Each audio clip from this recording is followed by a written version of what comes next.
안녕하세요. 행복한 우드워커 이승석입니다. 오늘은 좀 목재 얘기를 해볼까 합니다. 목재를 우리 국민들이 몰라도 너무 모르시는 분이 많아요. 목재에 대한 관심도 없고요. 또 목재가 어떤 게 좋은 거고 어떤 목재를 써야 되는지에 대한 부분도 그렇게 이해도가 높지 않습니다. 반드시 목재를 써야 되는 겁니까? 이렇게 묻는 분도 많고요. 너무너무 안타까워서 목재에 대한 이야기를 하고 우리가 왜 목재를 알아야 되는지 좀 구체화시켜야 되겠다. 제가 목재 얘기를 좀 더 해드리고 싶어요. 여러분한테 정말 좋은 나무들이 많은데 너무 모르시는 거예요. 원목 가구를 사고 싶은데 어떤 나무를 써야 되지? 그것도 여러분한테 좀 도움이 되고 싶습니다. 그래서 이런 목재편을 만들었습니다. 나무 이야기를 하기에 앞서서 요즘에 공포의 체리 몰딩 없애기 이런 걸 제가 봤거든요. 체리는요, 잘 아시죠? 동그랗게 먹는 체리 있잖아요. 그거를 열매 맺는 나무예요. 30년 정도 됐을 건데요. 그때는 체리가 최고의 나무로 쳐졌습니다. 전 세계적으로 체리의 열풍이 일어나가지고 체리 나무는 거의 미국에 많은데 미국의 체리가 거의 어린 나무까지 다 동이 나가지고 더 이상 공급을 못 해가지고 체리의 시대가 끝난 그 이후로 한 10여 년간 체리가 아예 공급이 안 됐어요. 그때 그 고급 주택은 거의 체리로 했고요. 고급 주택에 이렇게 썼는데 너무 수요가 많아서 금액이 비싸지고 하니까 그걸 대중화시키기 위해서 무늬목이나 이런 거를 하든지 아니면 붉게 칠을 하고, 그래서 체리의 원래 그 컬러보다 많이 변형된 게 많이 유행이 됐었던 것 같아요. 근데 체리 색깔을 원래 이렇게 여러분들이 한번 보시면 정말 이쁘다는 걸 알 수 있거든요. 빨갛지 않아요. 약간 핑크빛 나오면서 되게 곱거든요. 보고 있는 그거는 몰딩 무늬목이거든요. 근데 마치 그게 촌스러움의 대상인 것처럼 그렇게 또 알고 있는 거예요. 제가 볼 때 이거 체리 아닌데? 그게 지금 공포의 체리목으로 제가 안타까웠던 적이 있었습니다. 여러분 있죠? 지구상의 나무가 두 종류로 나누는 거 아십니까? 소프트우드와 하드우드로 나누는데요. 침엽수와 화렵수로 거의 나뉜다고 보면 돼요. 잎이 뾰족뾰족한 거예요. 이게 침같이 생겼으니까 침엽수인데 그게 소나무류과예요. 화렵수는 뭐냐? 잎이 넓은 거예요. 참나무, 느티나무 다 이게 잎이 넓은 거거든요. 지구상에 침엽수가 많을 것 같습니까? 화렵수가 많을 것 같습니까? 침엽수가 7, 화렵수는 3 이렇습니다. 그럼 또다시 질문 드릴게요. 침엽수가 추운 나라에 많을까요? 더운 나라에 많을까요? 침엽수는 거의 추운 나라에 많습니다. 그 눈 많이 맞는 나무들 보셨죠? 시베리아, 캐나다 엄청 춥잖아요. 거기는 화렵수가 못 살아요. 침엽수는 조직이 스폰지처럼 간극이 많아요. 나무가 공기를 많이 품고 있다는 거예요. 왜 공기를 많이 품어야 추운 지방에 사는가? 단열재 역할을 하기 때문에 그래요. 나무는 얼어버리잖아요. 그러면 나무도 수분이 공급이 안 되니까 죽게 되겠죠. 나무의 추운 지방에서 수분이 위까지 올라가려면 나무의 간극이 스펀지처럼 공기층을 함유하고 있어야 위까지 수분이 전달이 돼요. 조밀하고 단단한 열 전도가 높은 하드우드는 추운 지방에 살면 얼어버려요. 그래서 기공을 많이 함유하고 있는 침엽수가 추운 지방에서 많은 거예요.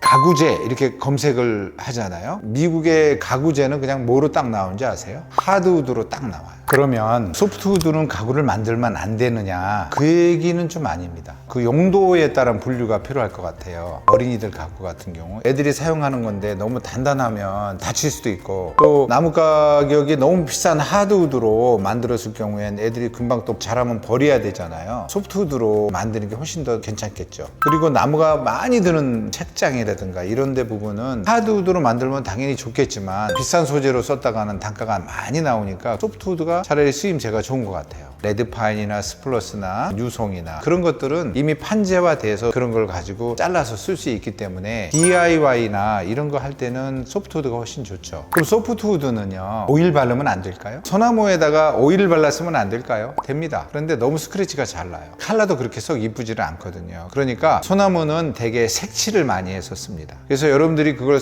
보실 줄은 알아야 돼요. 그러면 하드우드는 어떨까요? 하드우드는 단단하고 컬러도 이쁘고 그래요. 그런데 단점이 있어요. 나무가 굴곡이 좀 많아요. 그런 나무는 목재를 쓸 수가 없어요. 장을 만든다든가 그럴 때는 나무가 너무 효졌기 때문에 나무를 제재하면서 버리는 일이 너무나 많아요. 그래서 이제 칼라로 승부를 하거나 나무의 독특한 문양을 표현하기는 좋은데 나무 크기에 대한 제약이 너무나 많아요. 그래서 하드우드가 비싼 겁니다.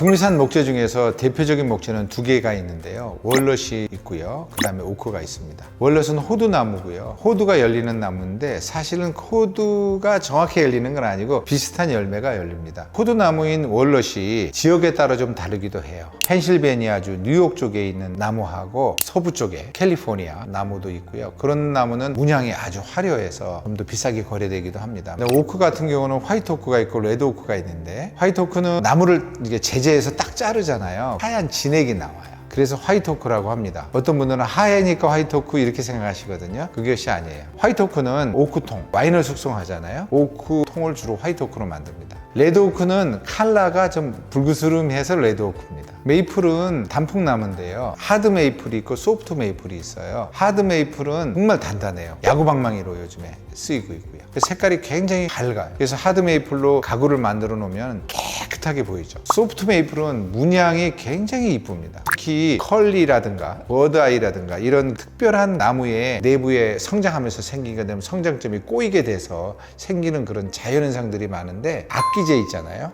참 고급스러운 문양들이 메이플에서 많이 나와요. 그리고 워미 메이플이라고 있는데 워미 메이플은 나무가 워낙 달고 맛있다 보니까 그 안에 벌레가 사는 거예요. 벌레가 서식하면서 먹고 뱉은 그런 또 배설물도 있을 거 아닙니까? 그런 것들이 문양을 이루는데 워미 메이플의 문양은 정말로 독특하면서 소위 나무에 막 먹감이 들었다고 해요. 나무에 막 이런 테두리가 있고요. 그래서 워미 메이플은 더 훨씬 비싸게 거래됩니다. 북미산 월넛이나 오크 전 세계적인 나무라서 제가 쓰고 있긴 한데요. 접하지 못했던 정말 특수한 아름다운 나무들이 많이 있거든요. 블러드우드라고 들어보셨나요? 거의 나무가요 진빨강에 가까운 나무도 있어요. 그리고 지르코테라든가 남미 쪽의 나무인데요. 흑단에 가까울 정도로 단단한 나무도 있어요. 흑단은 나무가 완전히 검은데요. 그 무늬가 이렇게 파도치면서 먹감나무라고 들어보셨나요? 먹감나무는 감나무인데 그 안에 먹물로 수채화처럼 그려놓은 그림들이 있어요. 그 먹감나무는 또 무늬가 너무너무 환상적으로 이쁘죠. 그걸로 서랍 아파를 만들어 놓으면 너무너무 이쁘거든요. 그래서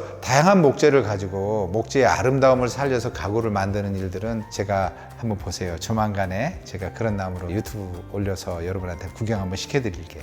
지금까지 제가 이제 외국의 나무만 얘기했는데요. 왜 외국 나무만 얘기할까요? 우리나라는 나무가 없나요? 우리나라에도 이제는 나무가 좀 나오고 있습니다.